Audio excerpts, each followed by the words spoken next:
কি প্রশ্ন করবার লাগে বলছিল আমাকে বলো তো। আব্বু, আমি যে মসজিদে নামাজ পড়ি ওই সময় অনেক লোকে নামাজের মধ্যে এদিক সেদিক তাকায়, আমার মনের মধ্যে অনেক কিছু মনে পড়ে। তো এখন আমি নামাজটা কিভাবে পড়বো?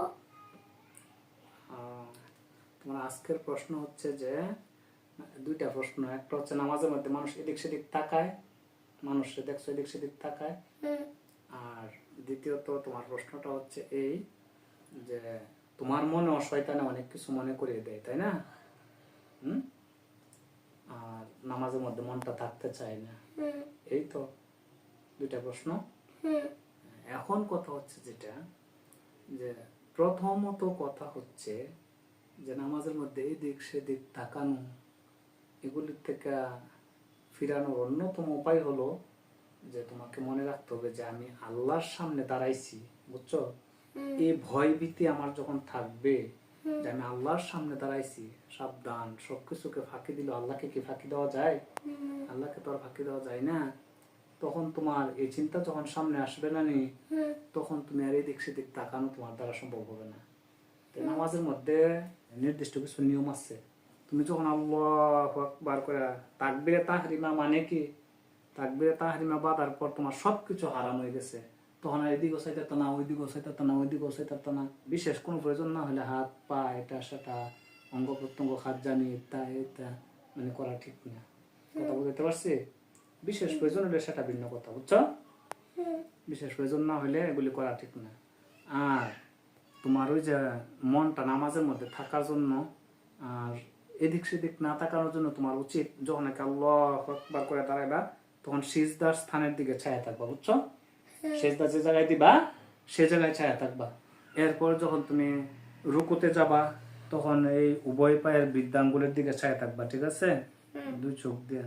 তখন তো তোমার নাইলে রুকুতে গেলে অমনি ছায়া তাহলে লইবনি, হবে না, ঠিক আছে? তাহলে রুকুতে যাওয়ার সময় উভয় পায়ের বৃদ্ধাঙ্গুলের দিকে চাইবা। এরপর যখন তুমি বসা অবস্থায় থাকবা তখন এই দিকে দৃষ্টি থাকবো, কুলের দিকে, বুঝছো? ওই যে হাঁটুর থেকে নিয়ে এর ভেতরে এই জায়গায় দৃষ্টি থাকবো, ঠিক আছে? তাহলে তো তোমার এগুলি খেয়াল রাখলেই তো তোমার আর এদিক সেদিকে যাবে না, বুঝছো? অনেকে আবার প্রশ্ন করে যে সেজদার সময় কইছে থাকমু একজন আমার একবার প্রশ্ন করছেন, সিজদার সময় কইছে থাকমু, এই সময় কইছে বা এটাও আছে, এই সময় তুমি নাকের দিকে চাইবা, সিজদার সময় কইছে বা নাকের দিকে চাই থাকবে, ঠিক আছে? তাহলে দেখো তো এইগুলি যদি পালন করো তাহলে এদিক সেদিক চাওয়া হবে না, ঠিক আছে? আর দুই নম্বর প্রশ্নটা যে করছিলা নামাজের মধ্যে বিভিন্ন জিনিস মনে করায় দেয় শয়তানে আইসা, ঠিক না? এটার থেকে বাঁচার জন্য কি করুন? এটার থেকে বাঁচার জন্য তোমার কাজ হচ্ছে যে তুমি যখন নামাজে আল্লাহু আকবার করে দাঁড়াইবা তখন তুমি মনে মনে ভাবতা যে আমি আল্লাহকে দেখতাছি, আমি আল্লাহকে দেখতাছি। এইরকম মনোভাব নিয়ে যদি নামাজও দাঁড়ায় যাও, সব কিছুর মালিক যিনি, ঠিক আছে? পৃথিবীর সব কিছুর মালিক যিনি, সে আল্লাহকে আমি দেখতাছি, এরকম মনোভাব যখন তোমার ভিতর থাকবে তখন তোমার কখনো মনে করো আর এদিক সেদিক চাইবার মনে চাইতো না, বুঝছো? আর শয়তানের কোনো ধোঁকা দিতে পারবে না। এরপরও যদি ধোঁকা দেয় তাহলে তুমি ভাবতে হবে যে স্বয়ং আল্লাহ আমাকে দেখতাছেন, স্বয়ং আল্লাহ আমাকে দেখতাছেন। আচ্ছা, আল্লাহ আমাকে সরাসরি দেখতাছে আমি কি করি না করি, এমন ভাবনা যদি তোমার মধ্যে আসে তাইলে কি আর শয়তানে তোমার কোন ধোঁকা দিতে পারবে? পারবে না, ঠিক আছে?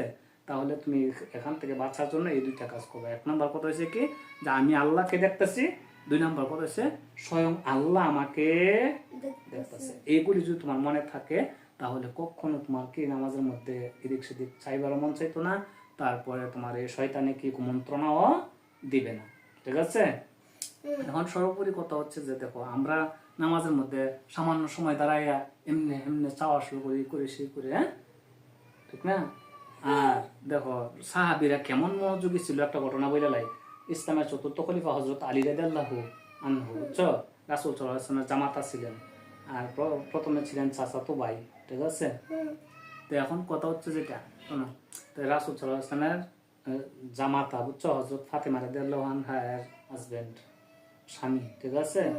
ফাতেমার স্বামী হযরত আলী রাদিয়াল্লাহু আনহু একবার কোন এক যুদ্ধের মধ্যে পায়ের মধ্যে তীর বিন্ধা গেছে, বুঝছো নি? পিছন দিক থেকে তীর বিন্ধা গেছে, বুঝছো? তো তীর যখন বিদ্ধ গেছে গা, এখন কি করব, বুঝছো? এখন সবাই চেষ্টা করছে খোলার জন্য, বুঝছো নি? কিন্তু দেখা যায় খোলা যায় না, মানে তীর তো এটা টান্ডা আনলে এমন দুঃখ পায়, যার কারণে আলী রাদিয়াল্লাহু আনহু লাফায়া ওঠে, বুঝছো? তখন সবাই চিন্তা করলো, জারি যদি নামাজে দাঁড়ায় জাগা, হযরত আলী যদি নামাজে দাঁড়া, তাহলে আল্লাহর প্রতি এত ধ্যান, নামাজের প্রতি এত ধ্যান, গভীর মনোযোগ থাকে, এই সময় তীরটা খোলা যাবে সহজে, বুঝছো? এরপরে আলী রাদিয়াল্লাহু আনহু যখন নাকি নামাজও দাঁড়াইছে, ঠিক আছে, আর সাহাবীরা পিছন থেকে টাস করে তীরটা খুলে লাইছে। আলী রাদিয়াল্লাহু আনহু একটু নড়ছে, কেরে? কারণ আল্লাহর প্রতি এত গভীর মনোযোগ, যে আল্লাহর প্রতি ভালোবাসা এত বেশি ছিল সাহাবীদের, যে নামাজে দাঁড়াইলে আর দিন দুনিয়ার কোনো খবর হই থাকতো না, যার কারণে কি কখন তীর খুলছে কোনো খবর নেই, বুঝছো? এরপরে সাহাবীরা জিগাইলো যে, হে আলী, তুমি যে নামাজে দাঁড়াইছো, তোমার যে তীর খুললাম, তুমি দেখো টেরো পাইছো না? না, আমি টের পাবো কেমনে? আমি যখন নামাজে দাঁড়ায় যাই, তখন তো আল্লাহর দিকে আমার মন চলে যায়, সবকিছু চলে যায় আমার আল্লাহর দিকে, ঠিক আছে? যার কারণে আমি কোনো টেরই পাই নাই। আসসালামু আলাইকুম রাহমাতুল্লাহি ওয়া বারাকাতুহু। বাতিজারা, তোমরা নামাজের সময় আল্লাহর ভয় নিয়ে দাঁড়াইবা, আর এই কথা মনে রাখবা যে আমি আল্লাহকে দেখতাছি।